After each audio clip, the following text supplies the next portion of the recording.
శ్రీగురుభ్యో నమ. గురుర్బ్రహ్మ గురుర్విష్ణు గురుర్దేవో మహేశ్వర గురుసాక్షాత్ పరం బ్రహ్మ తస్మై శ్రీ గురవే నమ. అస్మద్గురుచరణ పాదారవిందాభ్యాం నమ. నిన్నటి మన మహాభారత ప్రస్థానంలో ఈ కౌశికుడు ఆ గృహిణి చెప్పినటువంటి విధంగా మిథిలా నగరానికి వెళ్ళి ధర్మవ్యాధుడిని కలిశాడు. ఆ ధర్మవ్యాధుడు ఒక మాంస దుకాణంలో మాంసాన్ని విక్రయణం చేస్తూ కనిపించాడు కౌశికుడికి. ఆశ్చర్యపోయాడు, ఇదేమిటి, ధర్మం గురించి తెలుసుకోమని ఈ గృహిణి నన్ను మిథిలా నగరంలో ధర్మవ్యాధుడు ఉన్నాడని పంపితే ఇతడు చేసేటువంటి ఈ వృత్తి ఏమిటి అని కొద్దిగా సందేహం వచ్చింది ఆయనకి. కానీ ఆ ధర్మవ్యాధుడి బ్రాహ్మణుని చూసి వెంటనే పరుగున వచ్చి, మహానుభావ, నిన్న ఆ గృహిణి పంపిస్తే వచ్చావని తెలుసు, నాకు నువ్వు ఎందుకు వచ్చావో కూడా తెలుసు, ఏమిటి, నేను ఏం చేయాలి అనేటువంటిది ఆజ్ఞాపించు అని అతడిని అడిగి, ఇక్కడ ఇలాంటి వాళ్ళు ఉండడానికి ఇబ్బందిగా ఉంటుంది, అందువలన మా ఇంటికి వెళ్దాం, వెళ్ళి మాట్లాడుకుందాము అని ఆయన్ని తీసుకుని వెళ్ళాడు.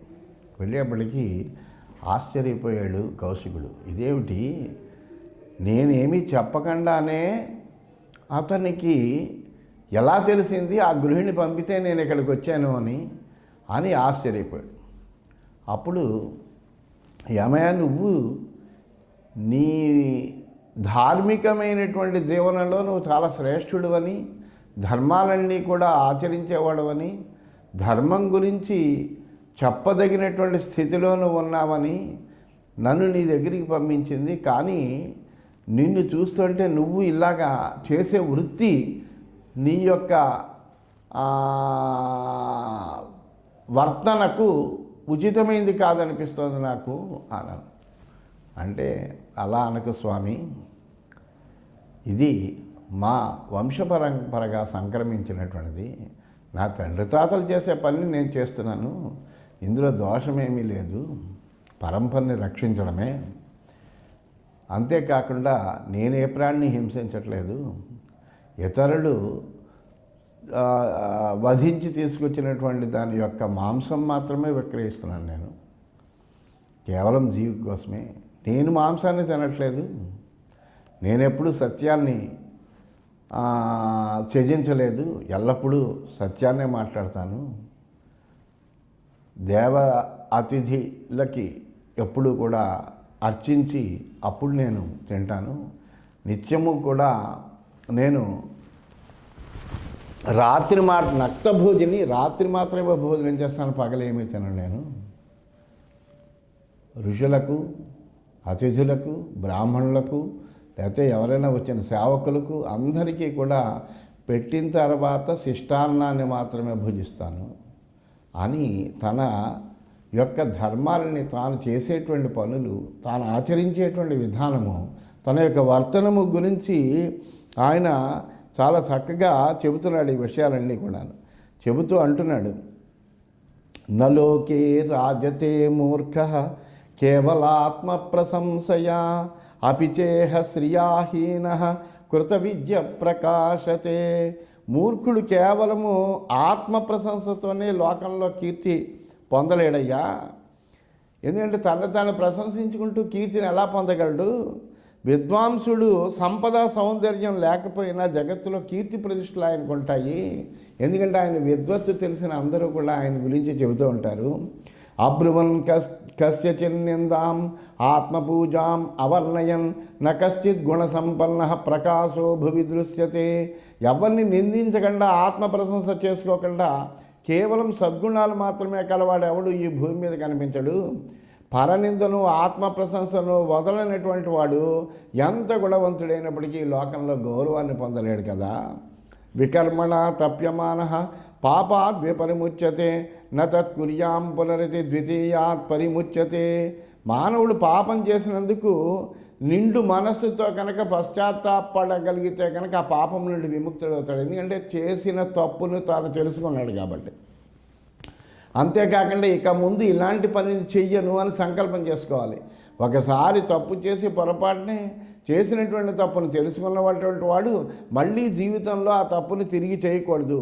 అల్లా గట్టిగా నిశ్చయించుకుంటే అటువంటి ప్రాయశ్చిత్తానికి పాపదోషము ప్రాయశ్చిత్తం చేసుకుంటే అప్పుడు పాపదోషం అంటదు.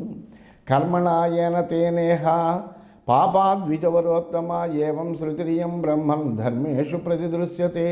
ఓ బ్రాహ్మణోత్తమ, శాస్త్రం విధించినటువంటి ఈ జప తపో యజ్ఞాల్లో దేన్నైనప్పటికీ కూడా నిష్కామంగా చెయ్యాలి. అలా నిష్కామంగా చేస్తే కనుక పాప విముక్తి అనేటువంటిది కలుగుతుంది. ధార్మికమైనటువంటి విషయాల గురించి ఇలా చెప్పినట్టుగానే మనకు వేదాల్లో కూడా కనిపిస్తుంది. వేదం కూడా మనకు అదే చెబుతుంది. ఎందుకంటే మనం చేసినటువంటి పాపముల విముక్తి ఎలా వస్తుంది అంటే జపాల వల్ల కానీ, తపస్సు వలన కానీ, తీర్థగమనాదుల వలన కానీ పాప విముక్తి కలుగుతుంది అని చెబుతుంది. మరి ఇంకొక మార్గం ఏమీ లేదు కదా. అందువలన ధర్మ విషయంలో మనం ఆ విషయాన్ని అందరినీ గ్రహించాలి కదా. వీటిలో దీనివలన మనకు పాప విముక్తి అనేటువంటిది లభించవచ్చు. కానీ ఇవి ఎలా చేయాలి? నిష్కామంగా చేయాలి. మళ్ళీ దీన్ని ఈ జపం మళ్ళీ ఏదో కామంని ఆశ్రయించి మనం చేస్తే కనుక అప్పుడు మనకు పాపముల యొక్క విముక్తి ఏమి కలగదు. ఎందుకంటే ఆ కామను సిద్ధించడం కోసం ఇది చేస్తున్నాం మనము. అందువలన ఆ కోరికలతోటి చేస్తే కనుక అప్పుడు పాప విముక్తి అనేటువంటిది మనకు కలగదయ్యా. పాపాన్యబుద్వేహ పురాకృతాన్ని ప్రాగ్ధర్మశీలోపి విహంతి పశ్చాత్ ధర్మో రాజన్నుదతే పూరుషాణం యత్కుర్వతే పాపమిహ ప్రమాదాత్. ధర్మాత్ముడైనప్పటికీ కూడా మొదట తెలియకుండా పాపం చేసి ఉంటే తర్వాత నిష్కామంగా కనుక మంచి పని చేస్తే ఆ పాపాన్ని పోగొట్టుకుంటాడయ్యా. అలాగే పొరపాటున అతడు చేసినటువంటి పాపాల నుంచి ధర్మమే అతని పాపాలన్నింటినీ కూడా పోగొడుతుంది. ఎందుకంటే తర్వాత జీవనం అంతా కూడా ధార్మికమైనటువంటి జీవనం ఉంది కాబట్టి ఆ ధర్మమే అతని పాపాల నుండి విముక్తిని ప్రసాదింపజేస్తుంది. పాపం కృత్వా హి మన్యేత నాహమస్మీతి పూరుషః తంతు దేవాః ప్రపశ్యంతి స్వస్యైవాంతర పూరుషః. మానవుడు పాపం చేసి కూడా నేను పాపాత్ముడిని కాను అని ఎప్పుడు అనుకోకూడదు. ఎందుకంటే అతని పాపాన్ని దేవతలు అతని హృదయంలో ఉండేటువంటి పరమాత్మ చూస్తూనే ఉంటారు. వాళ్ళు సాక్షిభూతంగానే ఉంటారు ఇతడు ఏం చేశాడు అనేటువంటి దానికి. అందువలన నేను పాపాత్ముడు కానని వాడు అనుకోవడం వల్ల ఏ విధమైనటువంటి ఉపయోగం లేదయ్యా. చికీర్షేదేవ కళ్యాణం శ్రద్ధదానో నసూయక వసనస్యేవ ఛిద్రాణి సాధూనాం వివృణోతి యః అనస్యన్నాత్మనో దోషాన్ సపాప ప్రేత్య నశ్యతి. కార్యదీక్ష కలిగినటువంటి వాడు ఇతరుల తప్పులను చూడకుండా ఎప్పుడు మంచి పనులే చేయాలి. దోషాలని చూడడం వల్ల ఉపయోగమేం లేదు. తాను ఎప్పుడూ కూడా మంచి పనులు చేస్తూ ఉండాలి.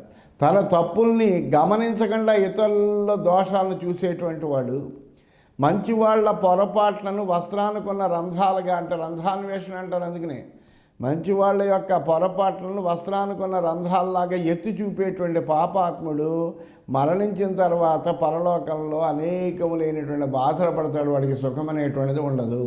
ఎందుకంటే ఎప్పుడు దోషారోపణ బుద్ధితోటే ఉంటాడు. దోష అన్వేషణలోనే తన జీవితాన్ని అంతా గడుపుతాడు తప్ప వాడెప్పుడు కూడా మంచి పని చేయడం ముందు గడపడు.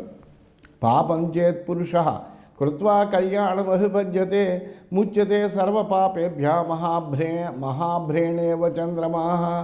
మానవుడు మొట్టమొదటి పాపం చేసినప్పటికీ తర్వాత మంచి పనులు చేస్తే కనుక ఒక పెద్ద మేఘం కప్పబడినటువంటిదై మేఘం చాటు నుంచి యువతలకు వచ్చిన చంద్రుడిలాగా అతడు సర్వ పాపాల నుండి విముక్తుడవుతాడు. అంటే మేఘముక్తమైనటువంటి చంద్రుడిలాగా. మేఘం అంతవరకు ఆచ్ఛాదన చేసి పట్టుంది. ఆ మేఘం చేత కప్పబడి ఉన్నాడు. ఆ మేఘం ఎప్పుడే పక్కకి తొలగిందో చంద్రుడి యొక్క వెన్నెలంతా ప్రకాశిస్తుంది. ఆ విధంగానే ఇతడు ఈ పాపాల నుండి బయటపడతాడు. ఎందుకంటే ఆ మంచి పనులు చేయడం వల్ల అతడిలో ఉండేటువంటి ఈ పాపం అనేటువంటి మేఘం తొలగుతుంది. మంచి అనేటువంటి చంద్రుడి యొక్క ప్రకాశం పెరుగుతుంది. యథా ఆదిత్య సముద్యన్వై తమపూర్వం వ్యపోహతి ఏవం కళ్యాణమాతిష్టన్ సర్వపాపై ప్రముచ్యతే. సూర్యుడు ఉదయించి అంతకుముందు ఉన్నటువంటి చీకటిని పోగొట్టినట్టుగా నిష్కామంగా మంచి పనులు చేసేటువంటి వాడు సమస్తములైనటువంటి పాపాల నుండి కూడా విముక్తుడవుతాడు. అందులో ఏ విధమైనటువంటి సందేహము లేదు. పాపానాం విధ్యధిష్టానం లోభమేవ ద్విజోత్తమ లుబ్ధా పాపం వ్యవస్యంతి నరానాతి బహుశ్రుతా. ఓ బ్రాహ్మణోత్తమ, పాపాలకు నివాస స్థానం ఏంటనుకుంటున్నావు? లోభమేనయ్యా. ఈ లోభం వల్లనే ప్రతి వ్యక్తి కూడా పాపాత్ముడు అవుతాడు. లోభం లేకపోతే పాపం చేయడు. ఎందుకంటే లోభం ఉండేటప్పటికి దాన్ని పొందడం కోసమని, దాని మీద ఆశతోటి ఏదో రకంగా పొందాలని వాడు అకార్యములన్నీ ఆలోచించి దుష్టమైనటువంటి మనస్సుతో దాన్ని పొందడం కోసమని పాపం చేస్తాడు. ఆ విధంగా పాపి అవుతాడు. అందువల్ల బాగా శాస్త్రజ్ఞానం లేనటువంటి లోభులే ఈ పాప కార్యాలన్నీ కూడా చేయడానికి ప్రయత్నిస్తూ ఉంటారు. దీంట్లో కూడా ఈ లోభం రావడానికి కూడా కారణం ఏంటి? అజ్ఞానమే. అందువల్లంటే శాస్త్రజ్ఞానం లేకపోవడమే. అందువలన ఆ అజ్ఞానం వల్లనే లోభంలో పడతారు. లోభంలో పడినటువంటి వాడు పాపాలు చేస్తాడు. అధర్మ ధర్మరూపేణ తృణైకోపాయ వావృతా తేషాం దమః పవిత్రాణి ప్రలాప ధర్మ సంశ్రితా సర్వం హి విద్యతే తేషు శిష్టాచారస్సు దుర్లభ. అయితే గడ్డితో మూసిపోయినటువంటి బావుల్లాగా ధర్మం కూడా ఏం చేస్తుందంటే ముసుగులో, ధర్మం యొక్క ముసుగులో అధర్మాలు కప్పుకుని ఉంటాయి. ఒక ఆచ్ఛాదన చేసేసేపటికి కింద ఏముందో మనకు తెలియదు. అలాగా దాని మీద ఆవృతమైతే కనుక, అధర్మం ఆవృతమైతే కనుక ధర్మం కూడా ప్రకాశించదు. అందువల్ల ఈ ధర్మం యొక్క ముసుగులో అధర్మాలన్నీ కూడా కప్పుకుని ఉంటాయి. ధర్మాత్ములుగా కనిపించేటువంటి అధార్మికుల్లో ఇంద్రియ నిగ్రహం ఉండదు, ముందు చెప్పేటువంటి పవిత్రత ఉండదు, ధర్మాన్ని బోధించేటువంటి మాటలు మాత్రం అన్నీ ఉంటాయి. మాట్లాడడం మటుకు ధర్మం గురించే మాట్లాడతారు. ఆచరణ దగ్గరికి వచ్చేప్పటికీ ఏ విధమైనటువంటి ధర్మము వాళ్ళు ప్రవర్తింపచేసుకోరు. అందువలన అలాగంటే ఏంటి, కప్పుకుని ఉంటారు. ధర్మం అనేటువంటి ఒక ముసుగు కప్పుకుని వీళ్ళు చేస్తూ ఉంటారు. అందువలన శిష్టాచారం వాళ్ళ దగ్గర ఏమీ ఉండదు అని ఈ విధంగా ఆ ధర్మవ్యాధుడు అనేక రకాలుగా ధర్మం గురించి, ధర్మం ఎట్లా ఉంటుంది అనేటువంటి విషయాల గురించి ఆ కౌశికుడికి చాలా అద్భుతంగా బోధ చేశాడు. సతు విప్రో మహాప్రాజ్ఞ ధర్మవ్యాధమపృచ్ఛత్ శిష్టాచారం కథమహం విద్యామితి నరోత్తమ. వెంటనే ఆ బ్రాహ్మడికి సందేహం వచ్చేది. ఇప్పుడే చెప్పాడు కదా, వాళ్ళ దగ్గర శిష్టాచారం ఉండదు, దంభాచారం తప్ప. ఎందుకంటే ధార్మికులం నేను, ధర్మమైనటువంటి మాటలే మాట్లాడుతున్నానే ముసుగుతో అధర్మమైనటువంటి పనులు చేస్తూ ఉంటాడు. అధర్మమందు వర్తన కలిగి ఉంటాడు. అందువలన అలాంటి విషయం చెప్పేటప్పటికి నాకు సందేహం వచ్చింది. శిష్టాచారం అన్నావు కదయ్యా అని అడుగుతున్నాడు అనమాట. ఆ బ్రాహ్మడు ఆ ధర్మవ్యాసుని అడుగుతున్నాడు, మహానుభావ, ఈ శిష్టాచారం మనం ఎలా తెలుసుకోగలం? వాడికి ఆచారం ఉన్నది లేదు, శిష్టమైన ఆచారం ఉన్నది లేదు అనేటువంటి విషయాన్ని మనం ఎలా తెలుసుకోగలుగుతాము? ఏతదిచ్ఛామి భద్రంతే శ్రోతుం ధర్మభృతాంబర త్వత్తో మహామతే వ్యాధ తద్బ్రవీహి యథాయ తథం. అందువల్ల నువ్వు ధర్మాన్ని చాలా చక్కగా బోధ చేస్తున్నావు. అందువల్ల నువ్వు ఇందులో మంచి జ్ఞానం కలిగి ఉన్నావు కాబట్టి, మహా బుద్ధిమంతుడు కాబట్టి నువ్వు తప్పనిసరిగా చెప్పగలుగుతావయ్యా ఈ విషయము. అందువల్ల ఇవన్నీ నువ్వు చెబుతుంటేనే వినాలని అనిపిస్తుంది నాకు. అందువల్ల ఉన్నది ఉన్నట్టుగా అసలు ఈ శిష్టాచారం ఏమిటో, దాన్ని ఎలా మనము కనిపెట్టగలము, ఎలా మనం గ్రహించగలమో మాకు తెలియజేయవలసింది అని అడిగాడు. అడిగితే అప్పుడు ధర్మవ్యాసుడు చెప్తున్నాడు, యజ్ఞో దానం తపో వేదా సత్యంచ ద్విజసత్తమ పంచైతాని పవిత్రాణి శిష్టాచారేషు సర్వదా. ఈ శిష్టాచారం ఉన్నటువంటి వాళ్ళ యొక్క ఆచార వ్యవహారాల్లో 5 రకములైనటువంటి విషయాలు ఉంటాయి. అవేంటంటే యజ్ఞము, దానము, తపస్సు, వేదాధ్యయనము, సత్యమే మాట్లాడడం, ఎల్లప్పుడూ కూడా సత్యాన్నే మాట్లాడడం, సత్యభాషణం. కామక్రోధౌ వశీకృత్వా దంభం లోభమనార్జవం ధర్మమిచ్చేవ సంతుష్టా తే శిష్టా శిష్ట సమ్మతా. వాళ్ళు ఏం చేస్తారంటే కామక్రోధాలను, దంభాన్ని, లోభాన్ని, కుటిలత్వాన్ని వీటిని వశం చేసుకుంటారు. అంటే వాటికి ఏమాత్రమూ కూడా వశం అవ్వరు. వాళ్ళలో కామక్రోధాలు ఉండవు, అలాగే దంభ లోభాలు ఉండవు, కుటిలత్వం ఉండదు. వీటిని వాళ్ళు స్వాధీనం చేసుకుంటారు తప్ప వాటికి వీళ్ళు స్వాధీనం అవ్వరు. పైగా వాటిని స్వాధీనం చేసుకోవడమే కాకుండా అది చేసుకుని నియమించుకుని ధర్మాచరణమే చాలు అనుకుని సంతోషిస్తారు. అటువంటి సదాచార సంపన్నులకు ఆదర్శపాత్రులైనటువంటి వాళ్ళు ఎవరైతే ఉంటారో వాళ్ళనందరినీ కూడా శిష్టులు అంటారు. అంటే ఈ ఇంద్రియ నిగ్రహం కలిగినటువంటి వాళ్ళై కామక్రోధాదుల్ని తమ వశంలో పెట్టుకుని కేవలము ధర్మాచరణ చేసేటువంటి వాళ్ళు ఎవరైతే ఉంటారో వాళ్ళని శిష్టులు అని అంటారయ్యా. అందువలన నతేషాం విద్యతే అవృత్తం యజ్ఞస్వాధ్యాయశీలినాం ఆచారపాలనం చైవాద్వితీయం శిష్టలక్షణం. అంతేకాకుండా మరొక శిష్ట లక్షణం ఉందయ్యా. శిష్టుల యొక్క రెండో లక్షణం కూడా చెప్తాను విను. వాళ్ళు నిరంతరము కూడా ఏం చేస్తారంటే యజ్ఞ స్వాధ్యాయ పనులు, యజ్ఞాలు చేస్తూ ఉంటారు, స్వాధ్యాయాన్ని అధ్యయనం చేసుకుంటూ ఉంటారు. వాళ్ళకి స్వేచ్ఛా ప్రవర్తనం అంటూ ఉండదు. అంటే వాళ్ళు ఇష్టం వచ్చినట్టుగా ఏం ప్రవర్తించరు. ప్రతి దానికి కూడా శాస్త్ర విహితమైనటువంటి కర్మలే ఆచరిస్తారు, వేద విహితములైనటువంటి కర్మల్ని ఆచరిస్తారు. ఎవరికి బాధ కలిగేటట్టుగా మాట్లాడరు, ఎప్పుడు అసత్యాన్ని మాట్లాడరు. సజ్జనులైనటువంటి వాళ్ళు ఎవరు ఏ మార్గంలో అయితే వెళుతూ ఉంటారో ఆ మార్గాన్ని అనుసరిస్తారు. ఎల్లప్పుడూ సజ్జన సాంగత్యంలో ఉంటారు. ఇటువంటి గుణములతో కూడి ఉంటారు కాబట్టి వాళ్ళకి స్వేచ్ఛావర్తనం అనేటువంటిది ఉండదు. సదాచార రక్షణం అనేటువంటిది ఈ శిష్టుల యొక్క రెండో లక్షణమయ్యా. గురు శుశ్రూషణం సత్యం అక్రోధో దానమేవచ ఏతచ్చతుష్టయం బ్రహ్మన్ శిష్టాచారేషు నిత్యదా. అంతేకాదు ఈ శిష్టాచారుల యందు ఈ 4 రకాలైనటువంటి ధర్మాలు ఎప్పుడూ కూడా ఉంటూ ఉంటాయి. ఆ శిష్టాచారుల్లో ఏమిటి అంటే గురు శుశ్రూషణం. ఎప్పుడు కూడా వీళ్ళు గురు శుశ్రూష చేస్తూ ఉంటారు.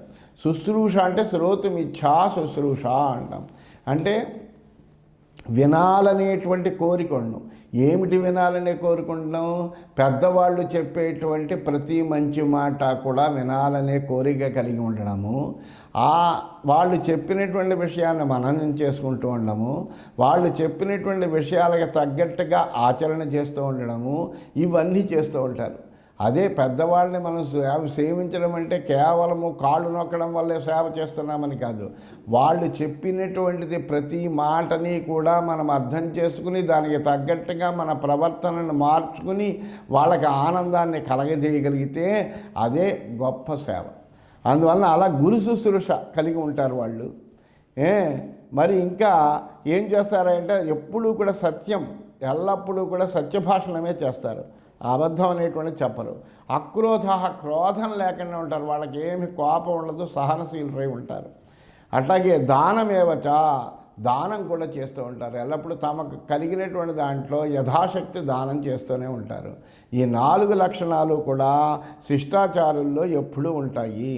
శిష్టాచారే మనకృత్వ ప్రతిష్టాప్యచ సర్వసః యామయం లభతే వృత్తిం నసా సానశక్య హ్యతోన్యథ. అలాగే ఈ శిష్టాచారాన్ని మనసులో స్థిరంగా ఉంచుకుని నేను స్వీకరించేటువంటి ఈ వృత్తి ఏదైతే ఉందో ఈ గురు శుశ్రూషాదులు లేకపోతే కనుక అసలు ఈ వృత్తి లేదు. ఈ ఇప్పుడు నేను చేసేటువంటి వృత్తి ఏదైతే ఉందో ఆ వృత్తి శిష్టాచారాన్ని మనసులో సుస్థిరంగా నిలుపుకుని నేను స్వీకరించినటువంటిదే ఈ వృత్తి. ఇది గురు శుశ్రూషాదులు లేకపోతే అప్పటికి రాదయ్యా. వేదస్యోపనిషత్ సత్యం సత్యస్యోపనిషద్దమ దమస్యోపనిషత్యాగ శిష్టాచారేషు నిత్యద. అంతేకాకుండా శిష్టాచారాల్లో ఎప్పుడూ కూడా ఇది ఉంటుందిట. ఏమిటది? నిత్యద. వేదస్యోపనిషత్ సత్యం. వేదం యొక్క సారం ఏంటి? ఉపనిషత్ అంటే వేదాంతం అన్నారు. అంటే వేదాంతం అంటే దాని చివరి భాగం అంటే దాని సారభూతమైనటువంటిది అని అర్థం. అందువలన ఈ వేదానికి ఉపనిషత్తు ఏమిటయ్యా అంటే ఆ వేదముల యొక్క సారం కానీ ఆ వేదములతో ఉండేటువంటి విషయం కానీ ఏమిటయ్యా అంటే సత్యం ఉంటుంది. వేదం ఎప్పుడు కూడా సత్యాన్నే మనకు బోధ చేస్తుంది. అలాగే సత్యస్యోపనిషద్ధమ. సత్యంలో ఏముంటుంది? వేదంలో సత్యం ఉన్నది. వేదంలో అంతా కూడా వేద భాగం అంతా కూడా సత్యమైనటువంటి విషయమే. అందువల్ల వేద సారం అంతా సత్యమే. అట్లాగే ఈ సత్యం యొక్క సారం ఏముంటుందయ్యా అంటే దమహ, ఇంద్రియాన్ని నిగ్రహించడం. ఇంద్రియ నిగ్రహాన్ని దమము అంటారు. అందువల్ల ఇంద్రియాలను మన వశంలో మనం ఉంచుకోవడం ఏదైతే ఉందో అదే సత్యంలో ఉంటుంది.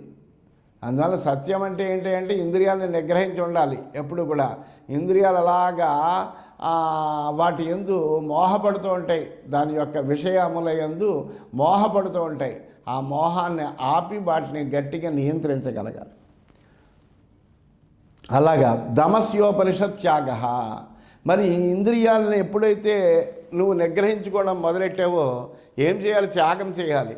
అంటే నీకు చాలా రుచివంతమైనటువంటి ఆహారం అక్కడ ఉన్నప్పటికీ కూడా దాన్ని నువ్వు తినకుండా ఉండడం అనేటువంటిది ఆ రసన ఇంద్రియాన్ని నువ్వు నిగ్రహించడం అంటే అప్పుడు ఏం చేసావు? తినకుండా ఉండడం అంటే దాని వైపు వెళ్ళకుండా, దాని గురించి చూడకుండా నువ్వు ఎప్పుడైతే ఉండగలుగుతున్నావో దాన్ని త్యాగం చేస్తున్నావు కదా. అందువల్ల ఈ దమానికి ఉపనిషత్తు అంటే దమం యొక్క సారం ఏంటయ్యా అంటే ఇంద్రియ నిగ్రహంలో ఉండేటువంటిది ఏంటి? ఇంద్రియ నిగ్రహం ఎలా వస్తుంది అంటే త్యాగం ఉంటే వస్తుంది. ఒక ఏదో వినిపిస్తున్నటువంటి మాటను మనం వినకూడదు, దీని మీద మనం బుద్ధి పెట్టాలి అంటే ఆ వినబడేటువంటి దాన్ని త్యాగం చేయాలి. అలాగే చూసేటువంటి ఒక గొప్ప వస్తువు మనకు కనిపించింది ఎదురుకుండా, అది చూస్తూ దాంట్లోనే అలా మనం మునిగిపోకూడదు, మన యొక్క ధర్మాన్ని మనం నిర్వర్తించుకోవాలంటే దాన్ని త్యాగం చేయాలి. అందువల్ల ఈ ఇంద్రియాన్ని నిగ్రహం చేసుకోవడము అంటే ఆ ఇంద్రియముల యొక్క విషయ వాసనల నుంచి ఆ ఇంద్రియాలను మరలించి మన వైపు స్వాధీనం చేసుకోగలగడం అనేటువంటిది రావాలి అంటే కనుక త్యాగం ఉండాలి.